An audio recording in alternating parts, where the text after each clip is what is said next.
The Al-Qadir trust case, in which Imran Khan got 14 years today and his wife, Bushra Bibi, got 7 years, is a case regarding a university, which at the moment is educating over 300 students. This is a non-profit organization. This trust, Imran Khan and his wife are not any form of beneficiaries of it. Do they not receive any benefits from this trust? They don't receive any wages, salaries, or retainers from this trust. It is simply non-profitable. At the moment, this is not even a barren land that one can argue that this land could be in the future used to their benefit. It has an existing university campus where 300 plus students are studying for free. If that's what you call bribery, or if that's what you call corruption, in most countries you will get rewarded for setting up a university which educates over 300 people and growing. Instead, right now, under the current regime and due to the establishment's influence over the lower court, the session court, unfortunately, we've been given a jail sentence. I just want to also reiterate that the money of 190 million, which was sent from businessman Malik Riaz, is sitting with the Supreme Court of Pakistan. That money is actually earning interest in the Supreme Court's account.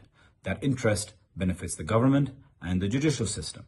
So this whole narrative that is being spread that money has been used or put into Mr. Malik Riaz's account or anyone else's or Imran Khan's or his wife's or anyone else for that matter is absolute rubbish. We've seen senior ministers of the current regime come up on TV and say that 190 million has gone towards Imran Khan or Mr. Malik Riaz, which is absolute false. It is sitting in an account in the Supreme Court and they are earning interest on it, which they are making money from. At the same time, they have been in government nearly over 2 years now. Why hasn't an executive order been passed that the money, the 190 million, should be transferred to the state bank? Why hasn't any case been filed that this should be deposited to the state bank? It's been their government. They can do as they please. But clearly, they know that there is nothing wrong. Hence, this case has really no legs to stand on the minute it will go to the higher courts.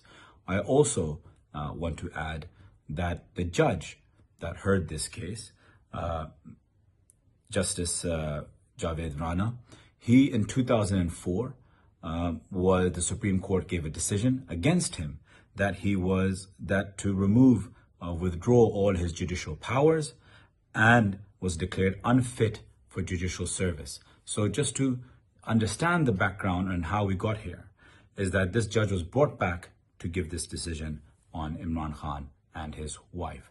So this decision was predetermined and malified before this case even started. And now, Pakistan Tehreek-e-Insaf, Imran Khan, his wife, will all go to the High Court and appeal, and we have full faith that justice will be served in the higher courts. Thank you.